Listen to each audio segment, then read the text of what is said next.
And the New York Giants have beat the Carolina Panthers 21-19 in the second preseason game, their first at home. And if you're watching this, you might notice something different from last week and in previous weeks. I am not joined by Nick Filato. Instead, we have a blast from the past. Joe DeLeon is gracing us with his presence as Nick is probably enjoying a nice bourbon because he's at a buddy's wedding right now. Well, different, but I would hope familiar with some of the old Big Blue View listeners. And I give Nick credit. I didn't know that was why he wasn't here. And I love the fact that he's at his wedding or his buddy's wedding or whatever, and he's still tweeting like he's not working. He's got so much good content that he's put out there on Twitter. But Giants won. I'm excited. I'm juiced up. It was a great game. Yeah, they did. Yeah, it got a little close, a little hairy there in the second half, but that's what happens when the backups start filtering into a preseason game. Things are going to tighten up. Things are going to get sloppier, and it's just going to be more exciting, but not in a good way. But I don't think the Giants can say too much bad about how their starters played this game. Right. That was like the main thing for me that I was attracted to was that first drive. And I think that every Giants fan right now is ecstatic with the performance of the entire first team offense. Like I almost don't even, this is obviously hyperbole, but I almost don't even care about the rest of the game because for Daniel Jones to go 8 for 9, to throw for 60 or so yards, to throw that touchdown to Bellinger, who looked strong. And then on top of that, Darren Waller was open on every single route that he ran, it felt like, and he could have had an additional catch had that one not been ruled incomplete. I'm so excited. And I just remember, Chris, from like my main takeaway from this, from the time that you and I were doing this show and over the past couple of years, I have never seen Daniel Jones that comfortable in a preseason game before, ever. I have never seen him move that efficiently, move the ball down the field that easily. One incompletion, should have been 9 for 9, and then scored a touchdown. That is unfamiliar territory. And for anyone who wants to do the, oh, it's the preseason, blah, blah, blah. I don't care. I'm excited. That is the best I have seen that man move an offense. And I think that is a strong indicator for maybe some future success this season.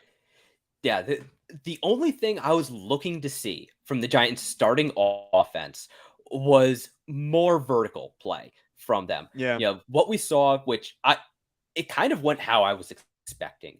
I was expecting them to go out there, get their feet wet, get comfortable, build confidence, get some pretty easy completions. Like those weren't terribly sophisticated plays. They weren't doing 5-7 step drops and option routes and all of that kind of stuff.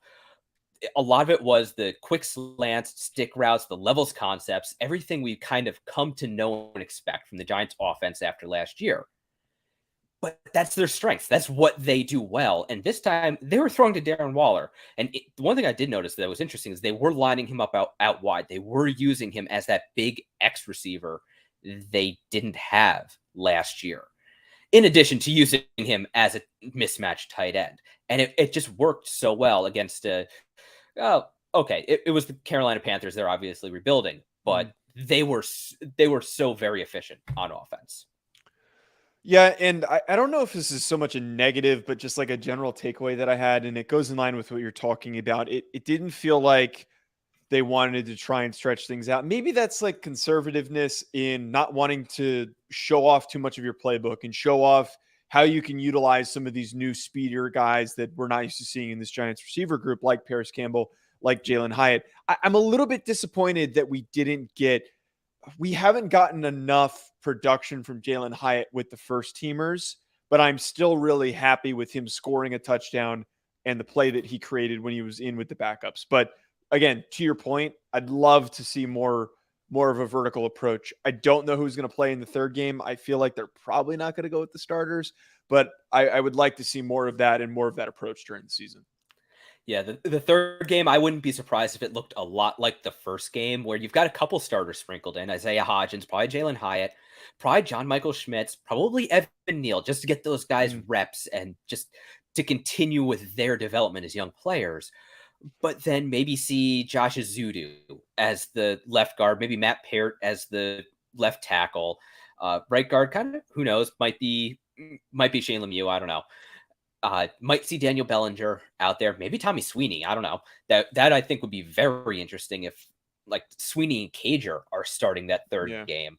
That could be bad news for Deshaun Corbin and Gary Brightwell. Yes. if the Giants are starting or looking at carrying 4 tight ends up there. But then the other side, starting defense looked pretty good. You know, the Panthers are obviously a rebuilding team. They were starting a rookie right guard, a rookie right tackle with a rookie quarterback and a rookie wide receiver. But the Giants starting defense still bullied them. Right. And that's kind of why I was saying, you know, a little bit hyperbolically that I'm so excited about the Giants offensive performance because like, what are we really taking away from the defense? You know, they go out there, they beat the crap out of a team that is trying to get the training wheels taken off of it. Like they're trying to figure out what their identity is. And we already know what the Giants defense is. You know, we know that they're physical up front. We know that they've got, you know, talented linebackers, talented secondary players. Maybe there's some question marks with, as you've talked about, some of these rookies that might end up playing in the secondary with Trey Hawkins and Deonte Banks. But I feel like we still kind of know what to expect, that this team is going to be leaning on its defense on a week-to-week basis. And what is going to help them succeed is dominant defensive performances every single week. But you had brought up to me before we hopped on here that Trey Hawkins might end up starting on the outside. I don't know if that's them playing around with the lineups. They're trying to get exposure to some guys in different spots, and they're trying a Dory Jackson in the slot. But I mean, that's a hell of a steal, even if Trey Hawkins finds his way onto the field in some type of a role. Yeah, I'm starting to really think that Hawkins, he might be technically their nickel back, but I think Adoree Jackson's going to be their starting slot. So when they're in a nickel, Jackson's going to be the one moving into the slot, and Trey Hawkins is going to be on the outside because that's how they started the game in nickel formation or nickel package with Adoree Jackson in the slot and the 2 rookie corners outside. And then it was Cordell Flott to come on the field as the slot corner in relief of Adoree Jackson while the 2 rookies stayed on the outside. That is very interesting to me for just week 1 personnel grouping, but also that can't be good news for Darnay Holmes because he does have to prove that he is more valuable than his cap space. And very recently, Joe Shane said the Giants' pockets are pretty empty. And that's one big reason why they're going to have to let Xavier McKinney play out his rookie deal and not get anything done with him. Like they kind of don't even have a rainy day fund right now. Yeah, the the money situation is going to be really, really tricky for them to have to deal with trying to bring anybody back.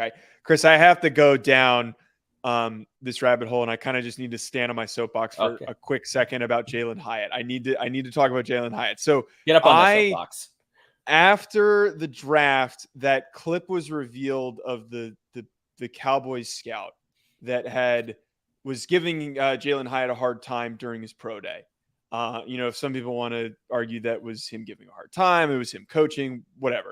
It was an interesting clip. And I, right after draft, tweeted out that clip, and I was like, I can't wait for Jalen Hyatt to have a 50-yard touchdown against the Cowboys. And last week when Jalen Hyatt had no catches, out of nowhere, all these Cowboys fans started commenting under this video to let me know. I might have had 30 or 40, something crazy like that. Quote tweet me, comment out of nowhere. And I'm like, are we serious right now in a preseason game? I am so happy that he scored a touchdown right now. And I can't wait for him to do that against the Cowboys. I am so happy that he showed us some signs of life in this game. I think that Jalen Hyatt has so much potential, and I was excited when he was drafted where he was. And I'm glad that we have some tangible evidence that the guy's going to cook dudes. The guy has really good feet. He is so fast. He cuts on a dime. When he gets open, he's dangerous. And we got some evidence of that. We need plays like that, Chris, once every so often. It doesn't need to be an every drive basis. If you have that threat, that opens up the middle of the field for Waller and for all these other guys. Yeah, like we said before we hopped on the live stream, that's what we were hoping to see from Kadarius Toney. Not an every down Odell Beckham like rookie season, but you know, 2, 3, 4 times a game, just get behind the defense, force them to defend every blade of grass, stretch the defense vertically, and then that will create room underneath because the defense won't be allowed to play downhill all of the time. Like, I still expect the Giants offense to look a lot like that first drive with a lot of slants, a lot of, 5 to 7 yard routes, and, 1 to 3 step drops, 1 to 2 man reads. Like, that's going to be the bread and butter of this offense. They'll probably run the ball more than none times, which they didn't have a designed carry on that first drive at all. Something that kind of stood out to me. But I do expect them to kind of live in that short to intermediate area, but then getting maybe a slot fade with Paris Campbell or Mm, a post or corner route with Hyatt. That will take so much pressure off those guys in that short to intermediate area. yeah. Yeah, and again, we have tangible evidence now that that's We that's how do. we know it's going to happen. It's just going to be one play every other game. A 40-yard gain, a 30-yard gain, a touchdown here, a nice acrobatic catch on the sideline there. I'm not going to sit here and say that Jalen Hyatt's going to lead rookies in receiving. It's probably not going to happen. Like, we need to be realistic with our expectations. But again, when you have that level of speed and route running that the Giants have, just like, when was the last time we've seen somebody like that? I don't think the Giants the past 5 years have really had, No. except for Odell Beckham. Is Yeah. that more than 5 years from now? Now am I aging No, he myself was with on the that team in statement? 2018. He was on the field Okay, okay, in 2018. okay. It was that past offseason that he got traded right after they Yes, signed him to not trade him. Yeah. but still, to that point, they've never had somebody with that type of deep speed, and it's really massive for what this offense can do in 2023. Go from being the reason why they lose to now being a reason why they can win games. Yes. Now they need to keep up this efficiency because that efficiency last year was really what kept them in the game long enough for the other team to screw up and let them win and just make that one play that was the deciding factor. They need to keep that efficiency. But then if they can build on that efficiency with some explosive plays, shake the defense loose, that's when this team can really take the next step. Yeah, no, absolutely. And I think that another thing too here, and not to kind of like redirect this too much, I just think in general that like the depth that we saw defensively is really promising too. Like, I It feel is. like in offensively as well. Like, I haven't really felt, and I tweeted this, that I haven't really felt this much confidence in in a backup group, like in a group of reserves in this much depth. Like, the Giants have always brought in the backups in these preseason games, and they've gotten their butts kicked. And I feel like that's not really been the case the first game, and then now especially in this second game. No, and you know what? I want to shout out Jordan Riley again. Was it Mm, 7th round pick, defensive tackle out of Oregon? He was yeah. playing with the starters. He was lined up next to Dexter Lawrence. That has to bode well for him, in comparison to Darnay Holmes out there. I don't know where he's going to fall between, Raheem Nunez Roches, Ashawn Robinson, if he's going to be the number 2 nose tackle or if he's going to be the 5th interior defensive lineman or what. But he's out there playing with the starters and he looks like he fits. Yeah.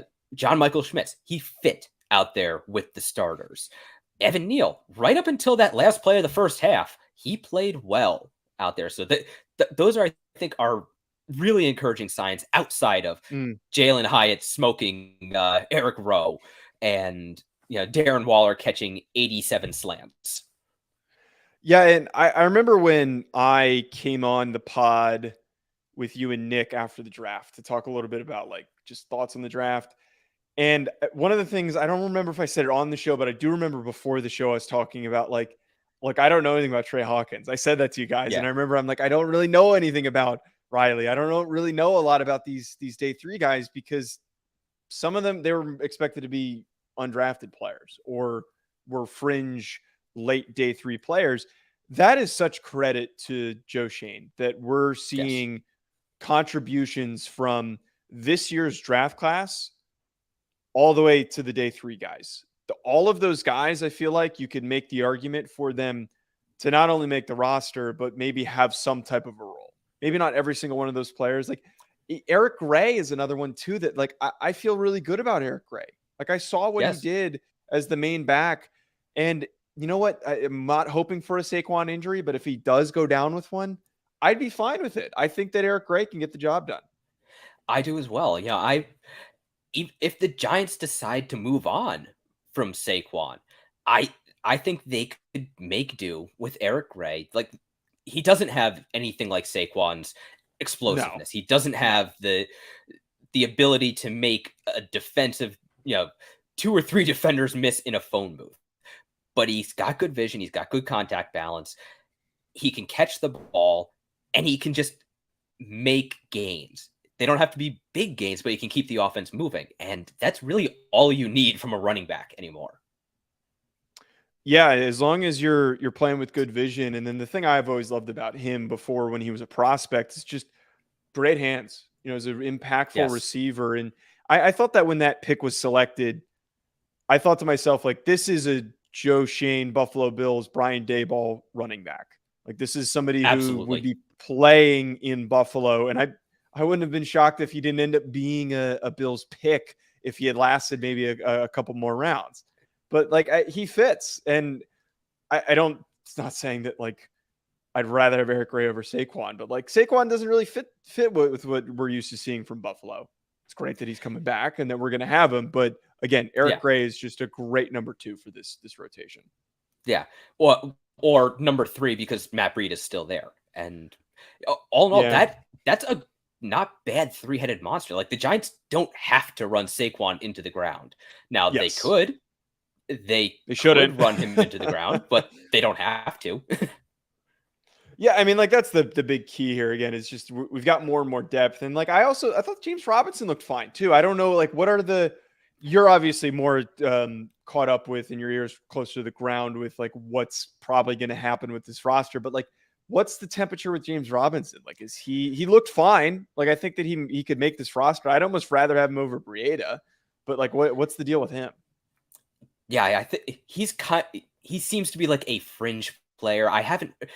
You just don't hear too much about him either way. Yeah. He didn't play well in the first preseason game against the Lions. He's probably going to be battling it out with Jashawn Corbin and Gary Brightwell for potentially a fourth running back spot. If the Giants even carry 4 running backs, they could Yeah. carry 3 with just Saquon, Breida, and Eric Gray, which yeah, that might hurt special teams a little bit because Brightwell's a solid special teams player, but well, I mean, do we want to mention special teams at all?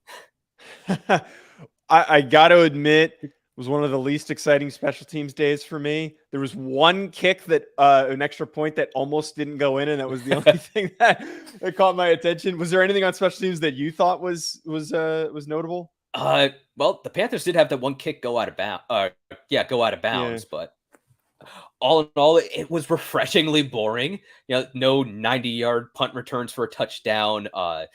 Yep. Jamie Gillen's got a leg on him, but he didn't outpunt the coverage this time. That was nice to see. I didn't notice any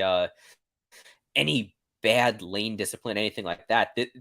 I think maybe Thomas McGay, he didn't want to catch the death glare from Brian Daboll again. Right. And I think that all comes back down to the whole conversation that we're having here, the whole theme, which is really good depth. The whole team has a lot of really promising rookies and just in general has done a good job of developing guys that are going to find ways to stick on the roster. And to that point, it was unexciting on special teams, which is what you want. As a former special Yes. teamer, you don't want to be talking about special teams ever, No. unless there's like maybe a kick return touchdown or something crazy like that. But all those guys, they're disciplined, quality football players that just are playing their lane. You can see the culture shift, and I think for me, that as a former player, the way that you notice that culture shift for at any level is how do they play on special teams? And you're seeing that discipline. And I think it translates to every angle of this game.